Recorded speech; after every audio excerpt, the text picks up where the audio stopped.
Warning, some viewers may find this content disturbing. Viewer discretion is advised. Reddit, what are your creepy, unexplainable, or just weird things that have occurred in your life? I was driving home from work. It wasn't a particularly backroad type road, but not a highway either. Just a normal suburban road. Out of nowhere, a little girl runs into the road, looking like she is chasing something. She is dressed in a dress with one of those fake little aprons on it, sort of like something a little girl from the 50s or 60s would wear, judging from pics of my mom. She stops in the middle of the road and looks at my car and just vanishes. I had been about to brake for her, it happened that fast. I drive that road every night for the rest of that year I lived there, and never saw her again. Still weirds me out though. One day I was home from school from some kind of abdominal pains. I went up to lay in bed and I felt something heavy just drop on the sheets between my legs. I looked, nothing there. Nothing was on the ceiling that could have dropped either. My mom used to have nights where she'd wake up in pitch blackness, there was always a street light shining through the window, and feel like someone was on top of her choking her too. That house was weird. This happened when I was living in Indonesia. To set the scene. If anyone on the minute off chance knows this woman or someone has told you this happened to them, please do pipe up. It's obsessed me since it happened and I think about this woman every day. So, we had a house for a while that was a bit like a wedding cake. On top was a little snug/nook room a bit like a ship's crow's nest, you could see for ages around. We were in the middle of an empty, square patch of land and it backed onto an unused field, big, flat, open, nowhere to hide. No trees lining it, just more flat fields and then a tall back wall. A wall of about 4 foot high separated the field and my house. One day, late afternoon kind of time, I'm up there just relaxing and I hear these blood-curdling screams, help me, all of that. A woman, probably Australian/Kiwi, screaming in English. I've never heard anything like it. From my nest, I can see her running across the field at the back, kind of limping. Pretty sure she was bloodied, fucked up either way. She was about halfway through it when I saw her. Big field. I run down to the ground floor and towards the field and she was gone. No sign of her at all. It took me all of about a minute, if that. I was gunning it down there to get to the field but she had just vanished. Nowhere to be seen. Unless Usain Bolt was pursuing her, it is incredibly unlikely someone came into the field, grabbed her and pulled her back out without me having seen them. Pretty much impossible really.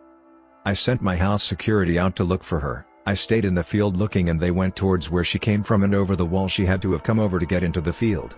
It was an unused holiday villa and they found a sandal and a bit of blood, nothing else. There was blood on the wall where she climbed over but nothing going the other way, so I know I didn't imagine it or make it up. We called the police and they came and had a look and they also found nothing. Posters went up and stuff, nobody got back to us or anything. Fuck only knows what happened when I was coming downstairs, but I know it can't have been good. Still freaks me the fuck out. I've lived in 11 different houses in my lifetime, but only had one spooky experience in one of them. My husband and I were watching TV, teenage daughter was out with friends. There was an open doorway to a passage leading to the bedrooms right in front of us, and I saw a figure pass across the doorway.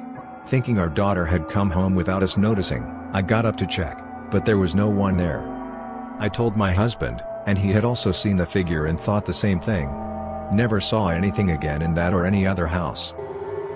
A few years back I was falling asleep with my wife cuddled up to me on my left side. I'm at that point where I'm just starting to fall asleep but still very slightly lucid. Suddenly the hair on my body sorta stands up, I feel this chill, and then I hear this weird almost whisper in my right ear. It sounded almost like someone talking backwards, think Spirit Healer from WoW. My eyes snapped open and nothing is out of the ordinary, so I go back to sleep and just brush it off as my imagination. The next morning my wife says she had this weird dream. She says she dreamed she was in bed and her old childhood friend was standing at the foot of the bed. He climbed onto the bed and began whispering in my right ear. She said she thought it was kinda weird dream, since her friend had recently committed suicide. About 10 years ago, I was at a relative's house, a cottage in a small Michigan coastal town, for my summer vacation. She was almost completely deaf. Without hearing aids she was completely deaf. Because of her impairment, she had a security system that flashed lights and called her home phone, which also had a light, in addition to a sound alarm. This is important later. I had gone out to see the 4th of July carnival and arrived home at 11 o'clock. My relative went to sleep at 8 o'clock every night at the latest. When I came in, I turned off the alarm, essentially signed myself in, and turned it back on again, like I did every time I came home late. I poured myself a glass of water and walked upstairs. Now, upstairs there was a long hallway. At the end of it was the door to a patio overlooking the backyard.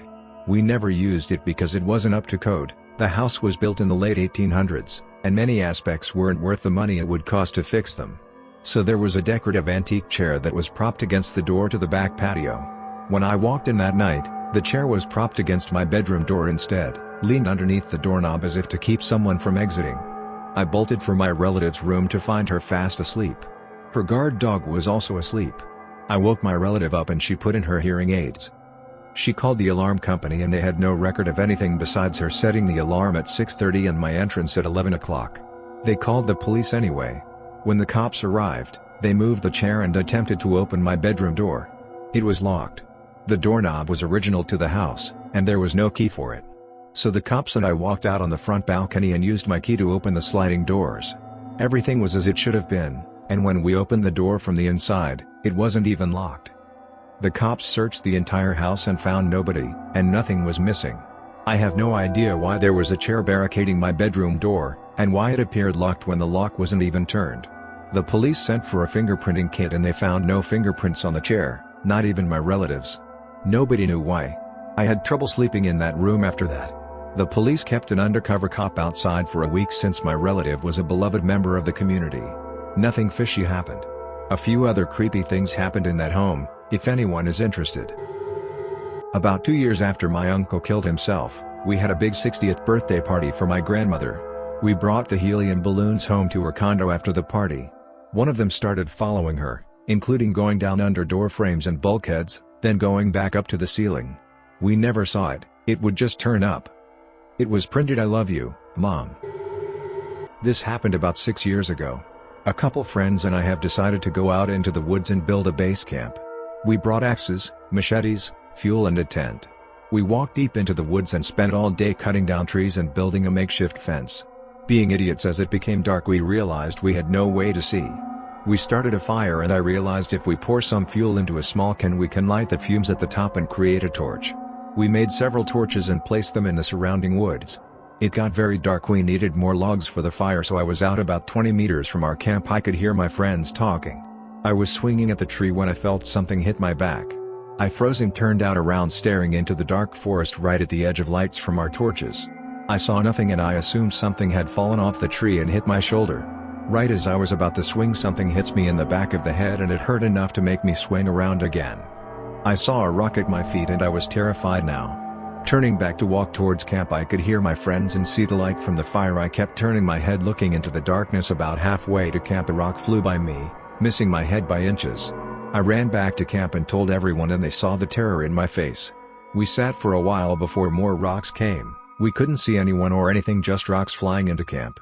Needless to say, we didn't sleep, just chilled in the tent holding machetes and keeping a big fire. There were so many rocks in the morning, the thought still terrifies me. We were deep in the woods, no one else should have been out there. I want to say it was a person, but we didn't hear anything or see anything. Just so many rocks. One night at my family's cabin in West Virginia, my brother and I were sleeping on the porch. From the beds we were in you could see the rocks on the top of the mountain. There appeared to be somebody on top of the mountain shining a light or a signal mirror down at the valley we were in, and it stopped right on my brother and I. We could hear from all the way in our beds that somebody on the top of the mountain was making a hoot or a fake owl call. Meanwhile, on the gravel road leading up to the house, we could hear footsteps. We ran inside and our parents told us to sleep inside, but that they didn't think anything of it. They thought we were just being kids. The next morning they asked us why we were walking around outside, and when we said that we didn't go outside they looked worried and said that they also heard footsteps outside. We're typically not a believing family, and this is the only experience I'm aware of. This was 15 to 20 years ago when I was about 10. We lived in a double-wide trailer on my parents' farm. It was a relatively new farm and trailer, no deaths in them. My room was on one end of the trailer and parents on the other. The computer office was right next to my room. It had a crappy desk chair that squeaked/creaked a lot when you sat down in it. One night I woke up and heard the chair creak and squeak. It was an extremely recognizable and distinct sound. I thought my dad was up checking the weather radar, as farmers like to do. I get out of bed, walk 5 feet down the hallway to the office, and am greeted by an empty chair and office. 5 seconds later I see my dad coming from his end of the house. He asked what I was doing on the computer. I said I had just woken up and heard the chair creaking and I thought it was him. He had heard the chair creaking too, as if someone had been sitting down and moving around in it. We both said weird and went back to bed. We both still remember that night. It gets brought up from time to time. There is no explanation for what happened that night. Brother and mom were sleeping, no pets in the house. I was at a sci-fi convention in the late 1980s. A friend of a friend was looking for said friend. I told him I hadn't seen him recently. He asked if I'd come with him to witness something. I said, sure. We went to a hotel room where a bunch of people had gathered. We were to witness some guy levitate. He was a young Indian man in normal clothing, jeans, dress shirt, but barefoot. His assistant started chanting stuff, and soon, the guy in jeans started to go into a trance. He was sitting cross-legged on the bed, but suddenly jerked upright and was sitting in mid-air about 3 feet above the bed. Then his assistant invited us to check for tricks. We were allowed full access. We could check under, over, or behind him. We could touch him, pull or push him. There were a few of us in the room, and we checked for wires, poles, anything. Me and the friend of a friend tried to push him. First back and forth, then from below. The Indian man's surface, jeans, shirt, or skin, seemed oddly tense, like thick sculptor's clay instead of cloth or skin. He didn't sway, turn, or vibrate oddly, like if he was on a platform of some kind. I swear we checked all 3 axes for any external support. I already knew various magician levitation tricks, but as far as I could tell, he was using none of them. He was fixed in space. It had to be a trick of some kind, but to this day, I never figured it out. It was explained that he was in a transcendental state of some kind, and there were books and tapes you could purchase to learn more about this type of meditation. This made me further think it was a trick. Nobody can levitate like that, it violates natural Newtonian laws or something. After a rather pushy sales technique, me and the friend of a friend left. We had no money. We talked at great length about it, but to this day, no idea. This happened maybe 10 years ago in Italy. My then GF's parents had a summer home overlooking the sea. It was on top of a small cliff, and we were there on vacation, along with her brother and a few other friends. It was around 10 p.m., she and I were watching TV, and from my perspective I had a row of sliding glass doors to my right, while our friends were directly behind us playing some board games. At one point I happened to turn my head to look outside and I saw 2 teardrop-shaped, bright green glowing lights, about the size of your thumb if you extend your arm out in front of you, cruising in the sky from right to left. What struck me as odd was not only the color, brightness, and shape, but also the way they moved. The best way I can explain it is that they were flying too perfectly close to each other. It's almost as if they weren't 2 separate objects, but rather 2 separate lights on the same object. This feeling of it's too smooth intensified when a third light, same color, shape, and size, suddenly flew in from the right. By this point the first 2 lights were almost 3/4 of the way through my field of vision and were approaching the left side, but the third light caught up with them at a ridiculous speed, then slowed down just as quickly to match the speed of the other 2 lights. Let me make it clear that it didn't gradually slow down, instead it kept flying at the same high speed. If I had blinked I'd have missed it kind of speed, until it was basically about to collide with the other 2, then slowed down in an instant. At this point they were equidistant from each other, in kind of a underscore formation, best way I can put it, and just continued flying to the left until I couldn't see them anymore. After taking a moment to try and make sense of what the hell I had just seen I asked my GF if she'd seen them too, to which she replied with the obvious "Did I see what?" Our friends were of no help either, since they were all particularly focused. I went out on the balcony to see if I could catch another glimpse of the lights, but I didn't see anything else. I eventually checked on the area opposite from the windows to see if there was anything that might have been cause a weird reflection, but there was nothing and no lights were on. The windows were also open and the lights were close enough that I would have probably heard them had they been loud-ass military jets or possibly even a helicopter, even though neither of those things were exactly common in that area. The next day I looked into whether there had been any reports of fireworks, meteor showers, weather balloons, or anything like that, but again, no luck.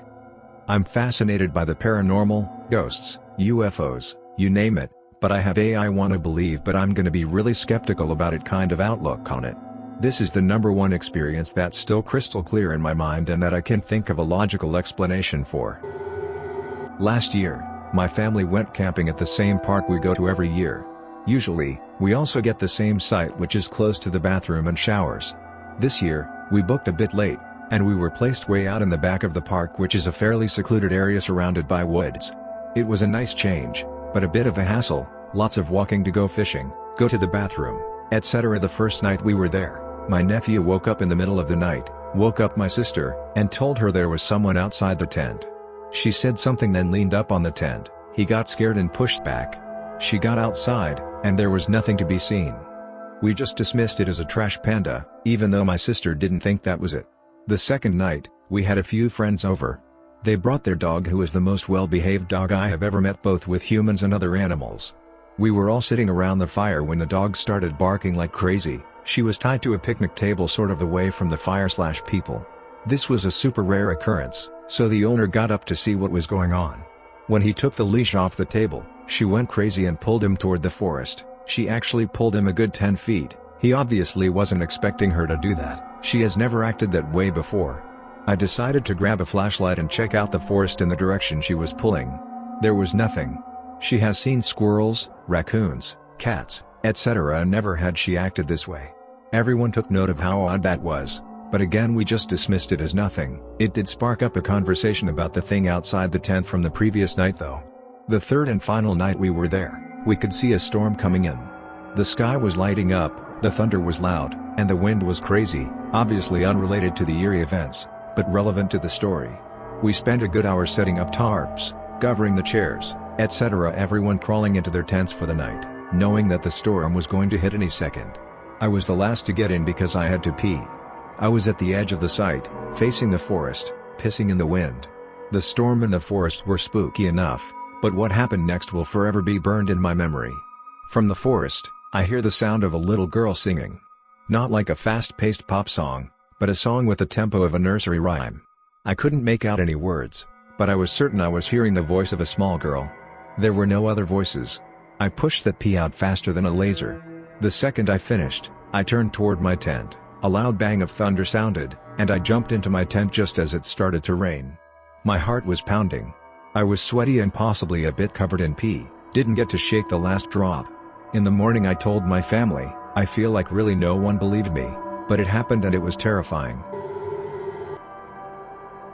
When I was 17, our neighbor's son died from a drug overdose. He had just graduated high school the night before. I had seen the guy around but never really interacted with him. However, his dad and mine were the typical close/helpful neighbors, so I had developed a slight friendship with his father. Anyways, a few weeks pass and his dad comes over with a box of things he wanted to get rid of, all belonging to Nathan, his son. He asked if I wanted the things and I said sure. It was pretty awkward, but I felt like he needed me to have them. In the box was a pair of light blue and white Jordans, pretty old, but I figured I could use them for weed eating and typical yard work. I later realized there was something written on the tongue of the shoes, NB, Nathan Black. That gave me chills, not sure why it took me realizing his son had written on the shoes to be weirded out by wearing them, but it did. This wasn't the creepiest part though. A few weeks go by and I'm home alone. I leave my room and head down the hallway toward the kitchen. It's pitch black, and as soon as I round the corner I make out a white figure about 15 feet ahead of me. It was so strange because I didn't feel fear, more like a weird safe feeling. I blinked a bunch of times and I could make out Nathan, just staring at me. It took a few seconds, but then I smashed the hallway light switch as hard as I could and he went away. It happened a few more times when I was living there. I feel like the kid was watching over me, either that or he was pissed I was slowly ruining his Jordans. Don't forget to like and subscribe for more daily videos, and join the Spooky Squad.